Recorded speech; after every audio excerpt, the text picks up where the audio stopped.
मित्रों नमः संस्कृताय। अभी हम दूसरा लेक्चर आपके सामने लेकर के आए हैं भारतीय दर्शन का, और यह जैन दर्शन में अभी आपको पढ़ाऊंगा। तो जैन दर्शन, यह प्रश्न बहुत ही इंपॉर्टेंट होगा, हर एक जगह पूछा जाता है। यूपीएससी में प्रत्येक साल जैन से और बौद्ध से सवाल पूछे ही जाते हैं, चाहे वह 5वें में पूछा जाए, चाहे वह 7वें में पूछा जाए, कंट्राडिक्शन करके 6ठे में पूछ दिया जाए। बाकी हर एक पीसीएस में भी यहां से सवाल पूछे जाते हैं। तो आप जैन दर्शन को बहुत ही अच्छे से मैं डिस्क्राइब करने के लिए सोचूंगा और कोशिश करूंगा कि आपको अच्छे से समझा पाऊं। तो जैन दर्शन, या जो जैन दर्शन, यह जैन शब्द यह जिन शब्द से बना हुआ है। जिन शब्द का अर्थ होता है विजयी होना, और विजयी होना तो किस चीज पर विजयी होगा और कौन होगा? तो विजयी होगा वह राग द्वेष इन सब चीजों पर, और कौन होगा? तो पुरुष। पुरुष जब विजयी हो जाएगा अपनी अंतश्चेतना पर, अपने राग पर, अपने प्रेम पर, अपने द्वेष पर, तो वह मुक्त पुरुष कहलाएगा। और यही मुक्त पुरुष इस जैन दर्शन में वीतराग कहलाता है। यानी हम जब आगे देखेंगे इसमें जैन धर्म में, तो जैन दर्शन के अनुसार से, जैन परंपरा के अनुसार से 24 तीर्थंकर हुए थे जैन धर्म में। 24 तीर्थंकर में पहले थे ऋषभदेव, 23वें पार्श्वनाथ हुए, और 24वें जो है वह आकर के महावीर हुए। तो जब 24वें तीर्थंकर के बाद जब वर्धमान महावीर का जन्म हम जानते हैं 540 ईसा पूर्व में वैशाली के कुंडग्राम में हुआ, और वे अपने पिता सिद्धार्थ क्षत्रिय कुल के प्रधान थे उनके पिता, और माता जो थी त्रिशला वह लिच्छवी नरेश चेटक की बहन थी। ऐसा आप लोग भी एंशिएंट हिस्ट्री में पढ़े होंगे। तो 30 वर्ष की अवस्था में उन्होंने गृह त्याग कर दिया था, और 12 वर्ष की कठिन तपस्या के बाद जृंभिक ग्राम के समीप में ऋजुपालिका नदी के तट पर उनको कैवल्य ज्ञान की प्राप्ति हुई थी, कैवल्य की प्राप्ति। तो जैन धर्म जो है वह कर्मवाद पर आधारित था और कठिन तप पर विश्वास करता था। तो जैन धर्म में सांसारिक बंधनों से छुटकारा पाने के लिए 3 रत्न दिए गए हैं। 3 रत्न कौन कौन से हैं? एक तो है हमारा सम्यक ज्ञान। सम्यक यानी अच्छा, बढ़िया, टिकाऊ, सस्टेनेबल जिसे आप कहते हो, सम्यक ज्ञान। दूसरा कहा सम्यक दर्शन, सम्यक ज्ञान, सम्यक दर्शन, और तीसरा कहा सम्यक आचरण। यानी आपका चरित्र, आपका कैरेक्टर वह भी सस्टेनेबल हो, वह भी टिकाऊ हो। यही जैन दर्शन के अंतर्गत त्रिरत्न सिद्धांतों के अंतर्गत आया। सम्यक ज्ञान, सम्यक दर्शन और सम्यक चरित्र, सम्यक आचरण। तो जैन धर्म में यह भी आपने पढ़ा होगा एंशिएंट में कि युद्ध और कृषि वर्जित थी, क्योंकि इससे हिंसा होती थी। अभी मैं वहां जाऊंगा।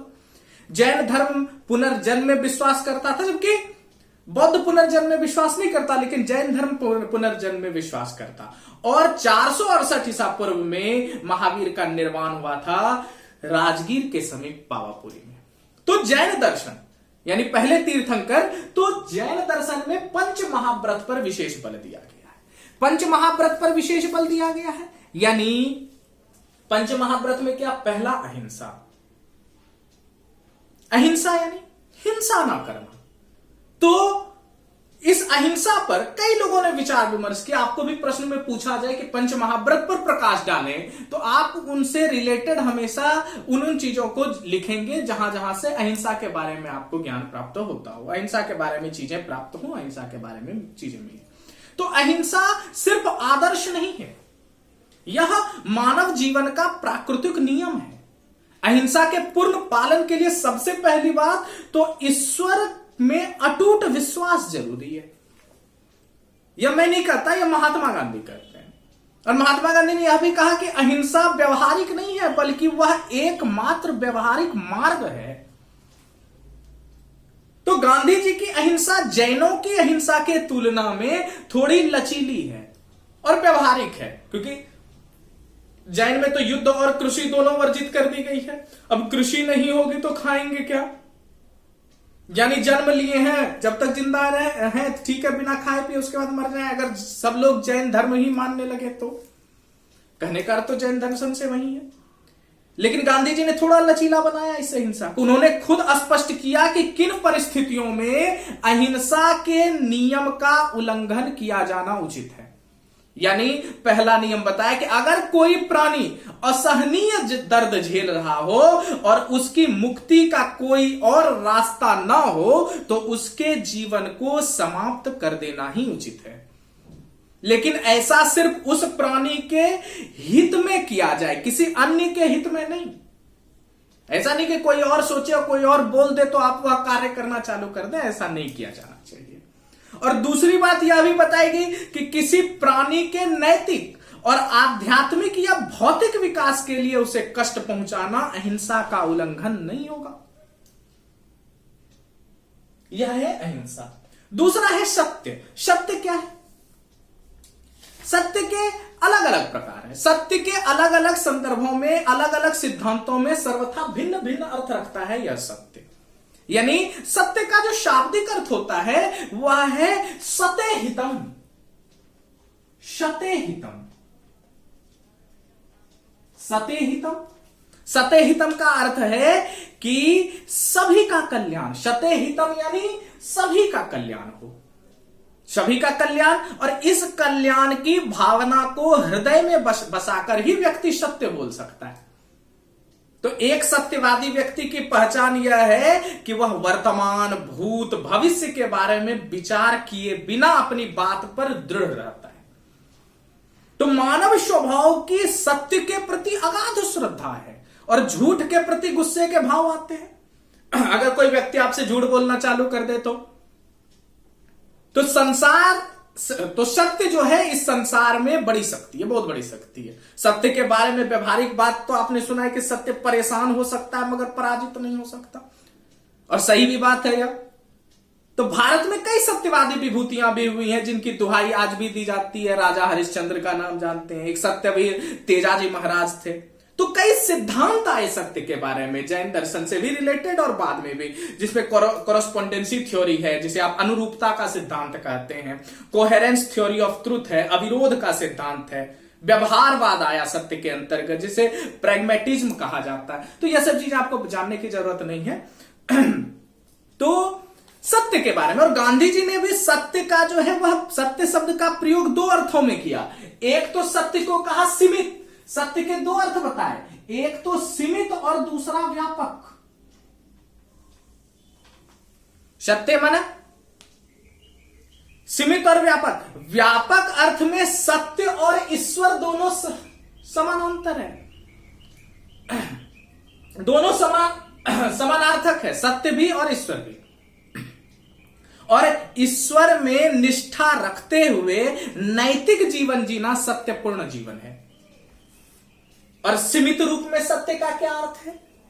अब ईश्वर कह दिया तो वो तो व्यापक हो गया, लेकिन सीमित रूप में सत्य का अर्थ है कि मनसा वाचा कर्मणा, छल करने से दूर करना।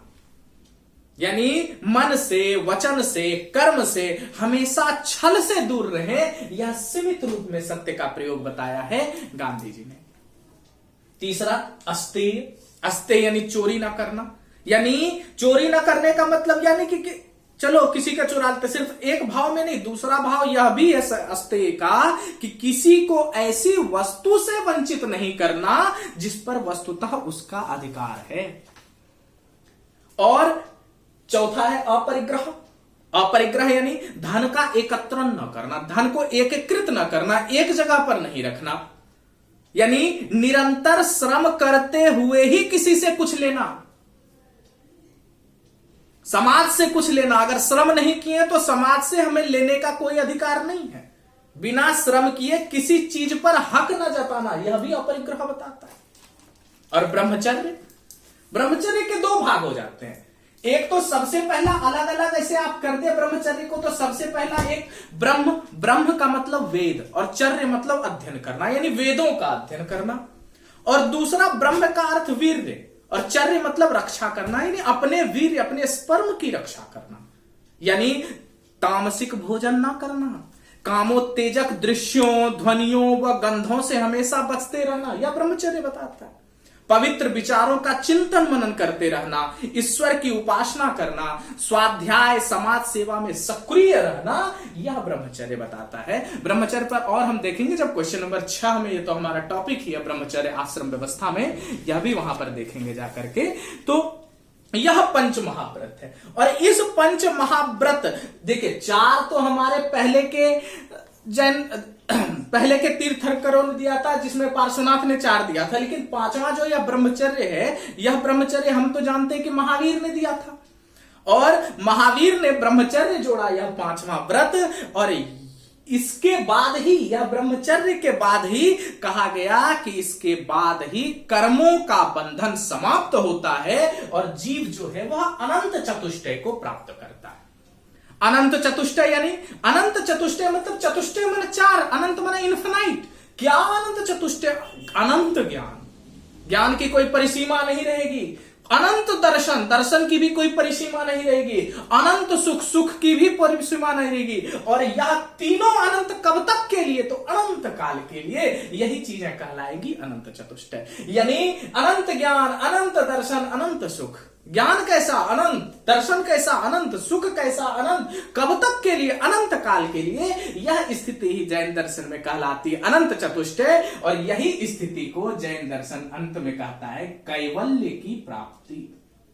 यही कहलाया जैन दर्शन में कैवल्य। तो ईसा की पहली सदी में आकर के जैन धर्म के अनुयायी जो हैं वह 2 संप्रदायों में विभक्त हो गए। एक कहलाए श्वेतांबर और दूसरे कहलाए दिगंबर। तो जैन ग्रंथ में 7 तत्वों का वर्णन मिलता है। 7 तत्व देखिए हमारे सामने लिखे हुए 7 तत्व। पहला तत्व जीव, यानी तत्व किसे कहते हैं? सबसे पहले यह चीज समझ लें, तत्व क्या है? यानी वस्तु का जो स्वभाव है, वह वस्तु का स्वभाव ही तत्व कहलाता है। और तत्वों का यथार्थ ज्ञान वह कहलाता है सम्यक दर्शन। इस तत्व का जो यथार्थ ज्ञान होगा वह कहलाएगा सम्यक दर्शन, अच्छा दर्शन, टिकाऊ, सस्टेनेबल। यानी इस सम्यक यथार्थ ज्ञान के अंतर्गत जब सम्यक दर्शन की चीजें करेंगे तो 7 तत्व आएंगे। तो जैन दर्शन में कहा गया, पहला तत्व कहा गया जीव। जीव माना लिविंग थिंग्स। लिविंग थिंग्स, जो जीता है वह जीव है। यानी कौन जीता? जिसमें चेतना है, जिसमें कॉन्शसनेस है, वह जीव है। जिसमें प्राण है वह जीव है। देखना और जानना जिसके उपयोग में है वह जीव है। और हम क्या हैं? जीव का पर्याय हैं, एक सिनोनिम्स हैं हम, तो यह है जीव।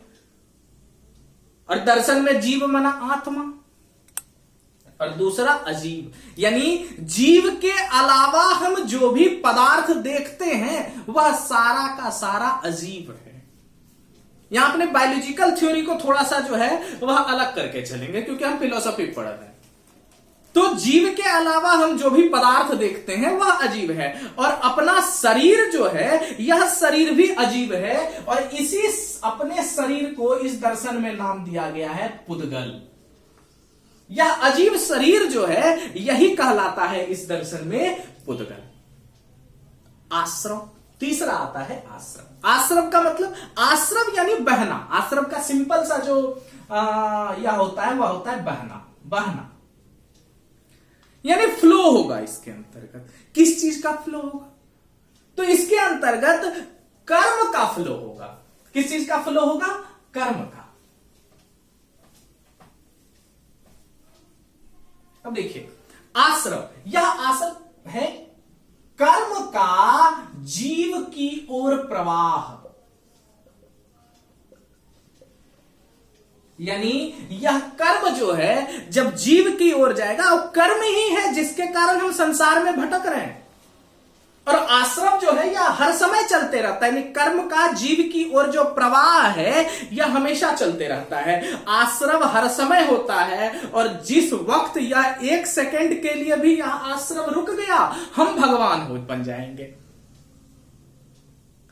मिनट नहीं लगेगा, सेकंड नहीं लगेगा, हम भगवान हो, क्योंकि कर्म से हम विमुक्त हो गए।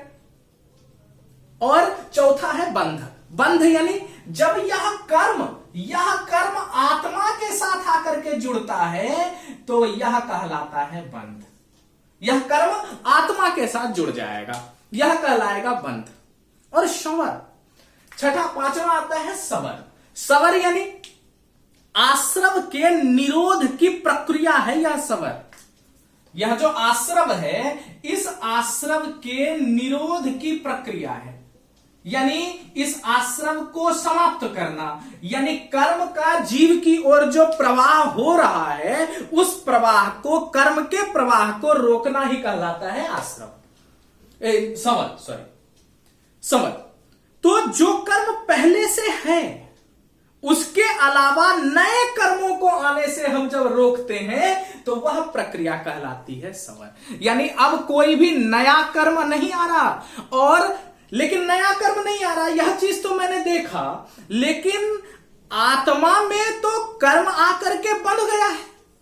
जैसे माया, मोह, यह सब तो आत्मा के अंदर रह गया है ना। यानी उस आत्मा में जो बंधा हुआ कर्म है, उस कर्म को हटाना वह कहलाता है निर्जरा। यानी इस बंधे हुए कर्म को, बंधन युक्त कर्म को समाप्त करना,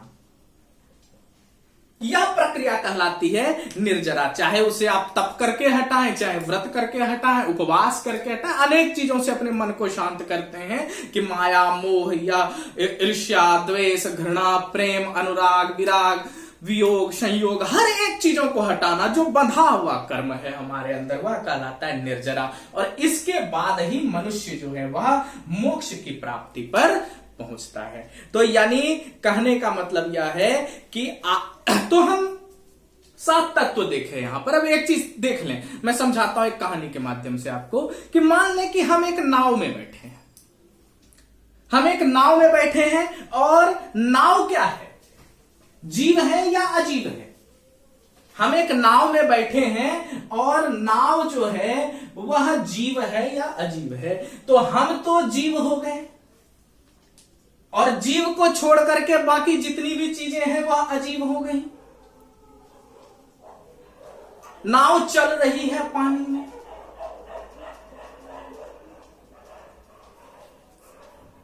ठीक है, और नाव में एक छेद हो गया, नाव में एक छेद हो गया। अब इसके अंदर यह पानी जाने लगा। जब पानी इस नाव के अंदर जाने लगा, तो यही पानी जो है यह है हमारा कर्म। और पानी नाव के अंदर जो जा रहा है, यह प्रक्रिया कहलाती है आश्रव। यानी यह प्रक्रिया ही कर्म का जीव की ओर प्रवाह। अब देखिए, पानी जो है वह फ्लो कर रहा है हमारा नाव, और निरंतर प्रयोग कर रहा है, क्योंकि छेद हो गया है उसमें। और जो पानी अब क्या हुआ कि जो पानी नाव के अंदर पहुंच गया, वह पानी तो कहला गया। यानी यहां से यहां तक का जो पानी है, जो भी इसके अंदर का है, वह सारा बंध कहला गया। यानी यह पानी अब हमारे अंदर पहुंच गया है, और हम क्या करते हैं, उस पानी को रोकने के लिए उस छेद को बंद करने का प्रयत्न करते हैं। और इस छेद को अगर बंद कर दिया जाए तो पानी आना बंद हो जाएगा। तो हम काग वगैरह कुछ भी चीज से जो है हम इस छेद को बंद करते हैं, और जैसे ही यह छेद यहां बंद हुआ, यही प्रक्रिया कहलाई। यानी नया पानी अब अंदर नहीं आ रहा, यही प्रक्रिया कहलाएगी सवर। लेकिन अब तो नया पानी अंदर नहीं रह रहा है, लेकिन अंदर में भी तो पानी है। अगर यह पानी ही नहीं निकालेंगे तो क्या नाव चल पाएगा आगे? नहीं चल पाएगा। तो इस पानी को बाहर निकालने की जो प्रक्रिया है, यानी यह बंध युक्त पानी है, और इसी पानी को हम बाहर निकालेंगे, वही प्रक्रिया कहलाएगी निर्जरा।